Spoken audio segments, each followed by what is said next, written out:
What is going on, my friends? Guess what? We finally finished the wood kit and the T-bucket. We're moving on to the bodywork. Before we get started, if you're new to our channel, thank you, welcome.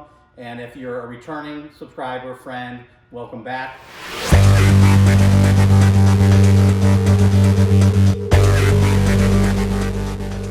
On this T-bucket here, we ended up bonding the wood kit in. If you watch our previous videos, in that, a lot of times when you clamp the wood interior in, you're holding it together with body filler, you have a big chance that you're gonna actually create waves into this body. So I like to get all that stuff done, and then before we start the body work, we're gonna go through and we're gonna block sand this. You always take the biggest block you can get, and as we're block sanding it, you can see all your low areas. And what we want to do is make sure that if we have any major low spots, we're going to fix those before we prime it. This will save us some time and some money. Normally, if you've seen our other videos, when we do steel or aluminum cars, we always epoxy prime them first because the epoxy primer is a rust inhibitor and an adhesion promoter. On a T-bucket or a fiberglass body, that's usually polyester resin. The body fillers that we use are polyester as well, so they're going to stick to them really, really well. I'm not really worried about putting the epoxy on as a sealer. I'm not worried about fiberglass rusting. So we're just going to go through and save our customers some money by going through and we're going to block sand the whole car. And as you can see here, as I block sand it, it's actually not bad. This body's actually in really good shape considering I already block sanded the other side. Okay, so you can see here, this side's all block sand and there's really no waves in it. There's a couple real mild low spots here, but that's definitely going to come out with 2 coats of a nice high build primer. Okay, so I'm just going to go through and block out this entire car and get it ready for primer. I'll show you what it's like before we do it. Oh, do you know what? I forgot to show you. On these, there's actually parting lines where when you make the car bodies, the mold actually has a seam. That's called your parting line. This one is right in the middle and it's kind of pronounced, and I sanded that. I left the back one to show you. So here's the back of the car, and you can see the parting line here. It's pretty pronounced. So we have to sand that down, but what happens when you sand that down, it could get kind of thin. So we're gonna wanna fill across there and block that. So the major body work that we're gonna have to do on this car is gonna be just the front and rear parting lines. We have to go through and repair all these little chips and stuff. You know, I'm over here getting ready to mix up this body filler, and we have one of our suppliers that always forgets to apply our discounts. So today when I went in there to get the body filler, I almost had a heart attack because when I saw the bill, I was like, you're not gonna believe what this costs. And because in one of our Atomic Autoworks videos, Derek was talking about prices and he kind of mentioned a price, but that was actually a wholesale price. And we don't like to give wholesale prices out online on our YouTube videos because one, prices do change, and that's what your shop's supposed to get.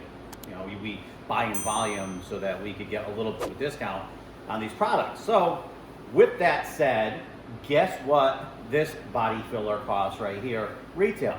So when they charge me retail, this body filler is $166.14 for a gallon of body filler, right? And Derek was talking about tape, right? So the 3/4 inch tape, where is it? 3/4 inch tape, $9.92 per roll. And the 2 inch tape, 1 roll, 2 inch tape, $26.66.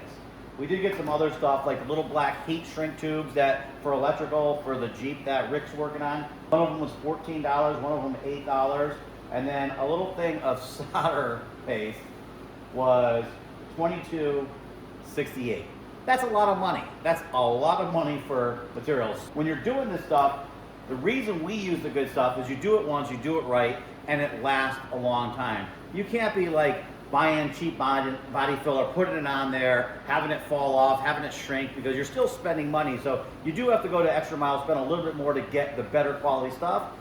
It's just when you do, you want to make sure it's right. That's why on this T-bucket, I keep saying, you know what? We're going to block sand it. We're going to get the body work good so that when we put our primer on there, we only have to do it 2 times. We'll put probably 2 decent coats on here. We'll block it out. We'll fix a couple of minor imperfections and then probably put 2 more coats on there. If we don't need to put the next 2 coats on there, if it's so magically beautiful, we can just do a sealer on there.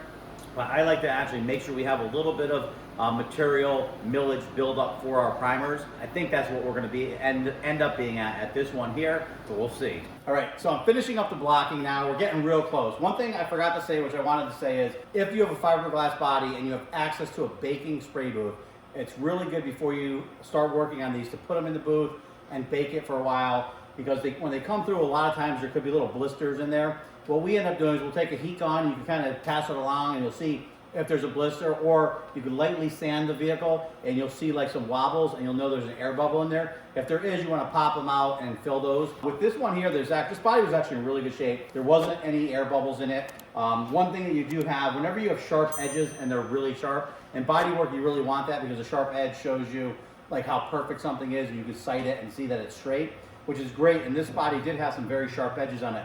The problem with sharp edges, you gotta be careful, is on a sharp edge or even a radius edge, that's a lot of times where you'll find the most air bubbles and air pockets in there. So you really wanna sand that and make sure you pop it out and make sure you fill it so there is none on there. I went through that radius to everything. We filled all these little areas up. So now all those air pockets are filled.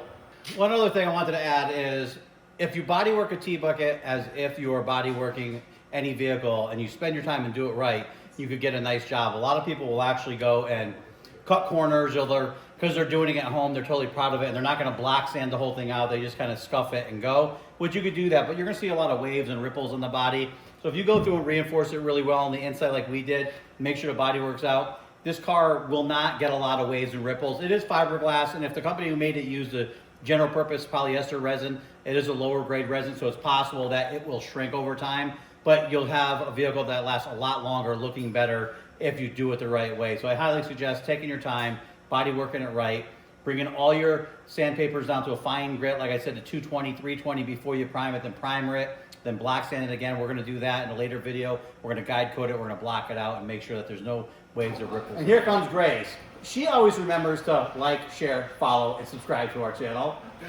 Also, at this stage, when you're body working it, the best thing you could do is spend all the time block sanding and getting all the imperfections out. A lot of people will rush and they want to jump to primering it, and they think the primer is going to be this miracle thing that hides everything, and it's not.